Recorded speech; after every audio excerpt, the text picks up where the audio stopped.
तो बात है अगस्त 1990 की, गेंसविल फ्लोरिडा की। फिजा में एक नए तालीमी साल का जोशो खरोश था। तुलबा अपने नए सेमेस्टर के लिए आ रहे थे। हर तरफ उम्मीद और एक नई शुरुआत का एहसास था।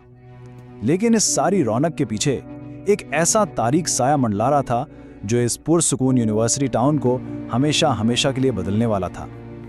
ये कहानी है गेंसविल रीपर की।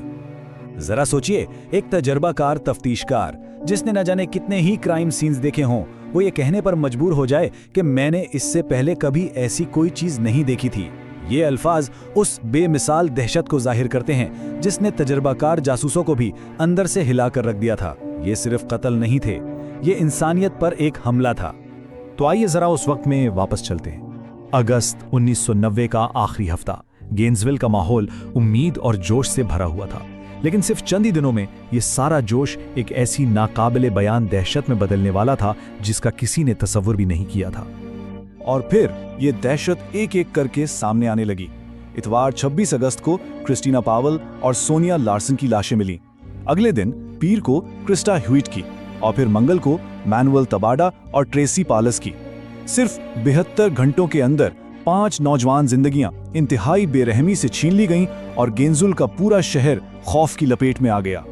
जब तफ्तीशकार क्राइम सीन्स पर पहुंचे तो उन्हें एक ही खौफनाक पैटर्न नजर आया। दरवाजे जबरदस्ती खोले गए थे, मुतासरीन को डक्ट टेप से बांधा गया था, जिनसी ज्यादती के शवाहिद थे और जख्म एक बड़े फौजी तर्ज के चाकू के थे। लेकिन जो चीज सबसे ज्यादा परेशान कुन थी वो कातिल की ठंडी हिसाबी फितरत थी। लाशों को साफ करने की कोशिश और फिर उन्हें खास अंदाज में पोज करना, ये वाज़ेह था कि ये किसी एक ही दरिंदे का काम है।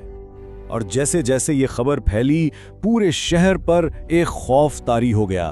तुलबा डर कर कैंपस छोड़कर भागने लगे।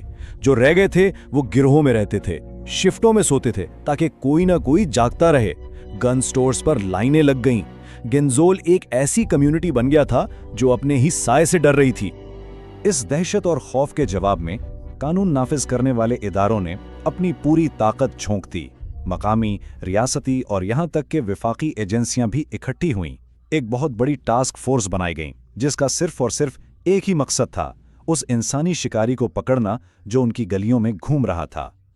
तफ्तीशकार फौरन समझ गए थे कि उनका सामना किसी आम कातिल से नहीं बल्कि एक सीरियल किलर से है, यानी एक ऐसा कातिल जो एक के बाद एक कत्ल करता है और हर कत्ल के बीच में एक वक्फा लेता है।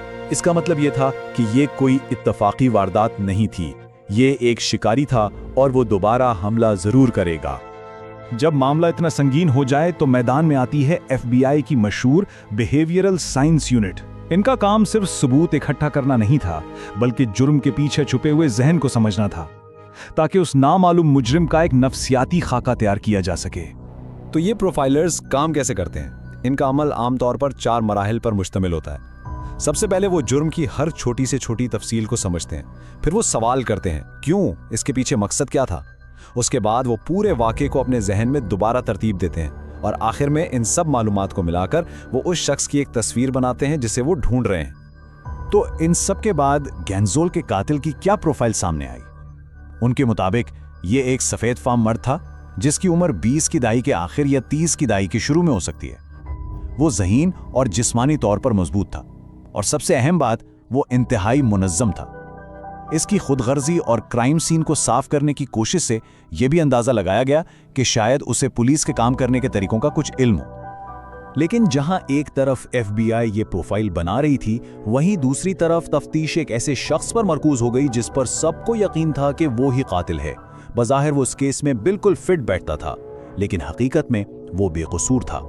उस शख्स का नाम था एड हम्फ्री। वो मुतासरीन के करीबी रहता था। उसका रवैया भी अजीब था, सब कुछ उसी की तरफ इशारा कर रहा था। लेकिन फिर साइंस ने अपना फैसला सुनाया। DNA टेस्ट और नताइज मनफी, कोई मैच नहीं। हम्फ्री बेगुनाह था और इसका मतलब यह था कि असल कातिल अब भी बाहर आजाद घूम रहा था। अब तफ्तीश बिल्कुल एक जगह आकर रुक गई थी। तफ्तीशकार वापस जीरो पर आ गए थे। ऐसे में उन्होंने एक आखिरी रास्ता अपनाया, वीकैप। ये FBI का एक कंप्यूटराइज्ड डेटाबेस है जो पूरे मुल्क के हल ना होने वाले पुरतशद्दुद जराइम को आपस में जोड़ता है, और यही वो कदम था जिसने सब कुछ बदल के रख दिया। VCAP ने गेंसविल के कत्ल को 1 साल पहले लुइसियाना के शहर श्रीवपोर्ट में हुए एक तहरीक कत्ल से जोड़ दिया। और जब उन्होंने दोनों केसेस की तफसीलात का मवाजना किया तो उनके रोंगटे खड़े हो गए। लाशों को पोज करने का तरीका, सफाई की कोशिश, इस्तेमाल होने वाला हथियार, सब कुछ एक जैसा था। और इस लुजियाना कनेक्शन से अचानक एक नाम सामने आया, डैनी रोलिंग। वो श्रीपोर्ट का ही था और किस्मत देखिए, उसे हाल ही में फ्लोरिडा में एक डकैती के इल्जाम में गिरफ्तार किया गया था। और सबसे बढ़कर वो FBI की प्रोफाइल पर बिल्कुल फिट बैठता था। अब अचानक सारी तस्वीर साफ होने लगी। रोलिंग श्रीपोर्ट से, फ्लोरिडा में मौजूद इसका एक लंबा चौड़ा मुजरिमाना रिकॉर्ड था।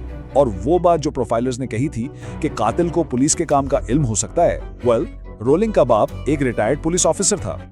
पुलिस को रोलिंग से मुंसलिक एक कैंप साइट से एक टेप रिकॉर्डर मिला और उस पर जो पैगाम रिकॉर्ड था वो सुनकर किसी के भी होश उड़ जाएं। ये पैगाम उसने गेंजोल के कत्लेआम से ठीक पहले रिकॉर्ड किया था और ये इसके इरादों की एक खौफनाक झलक थी। और फिर आया वो सबूत जिसका कोई तोड़ नहीं था, आखिरी कील, DNA। रोलिंग का DNA क्राइम सीन से मिलने वाले नमूनों से 100% मैच कर गया। अब कोई शक नहीं बचा था, खेल खत्म हो चुका था, गैंजवॉल रिपर पकड़ा जा चुका था। तो डैनी रोलिंग को कानून की पूरी ताकत का सामना करना पड़ा।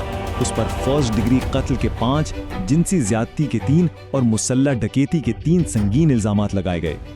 जब DNA का नाकाबिले तरदीद सबूत सामने रखा गया तो रोलिंग टूट गया। उसने सब कुछ कबूल कर लिया, लेकिन यहाँ भी उसकी अजीब व गरीब नफ्सियात सामने आई।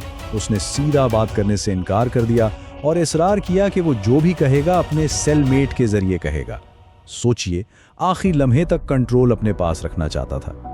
और अपने इतराफी बयान में रोलिंग ने एक ऐसी बात बताई जिससे उसके जहन की तारीकी का अंदाजा होता है। उसका प्लान 5 कत्ल पर रुकने का नहीं था, वो 8 लोगों को मारना चाहता था, हर उस साल के लिए 1 कत्ल जो उसने जेल में गुजारा था। इसके बाद कानून ने अपना रास्ता लिया। अप्रैल 1994 में रोलिंग को सजाए मौत सुनाई गई और बिलाखिर अक्टूबर 2006 में उसे अंजाम तक पहुंचा दिया गया। बाद में DNA ने उसे बाकायदा तौर पर श्रीवपुर के कत्ल से भी जोड़ दिया और वो चैप्टर भी हमेशा के लिए बंद हो गया। लेकिन इस कहानी का अंजाम सिर्फ कातिल की सजा नहीं है। असल अंजाम उन खानदानों के लिए था जिन्होंने अपने प्यारों को खोया था। एक मुतासिरा के खानदान के रुकन के अल्फाज थे, अपने प्यारे को खोने का दुख कभी खत्म नहीं होता, लेकिन इसकी फांसी के बाद एक सुकून सा मिला कि चलो ये किस्सा अब खत्म हुआ। इंसाफ तो हो गया, लेकिन गेंजोल पर जो जख्म लगे वो शायद कभी पूरी तरह नहीं भरे। और ये कहानी हमें एक अहम सवाल के साथ छोड़ जाती है। कोई शहर, कोई कम्युनिटी ऐसी नाकाबिले तसव्वुर दहशत के बाद खुद को कैसे संभालती है? क्या वक्त वाकई हर जख्म भर देता है या कुछ निशान हमेशा बाकी रह जाते हैं?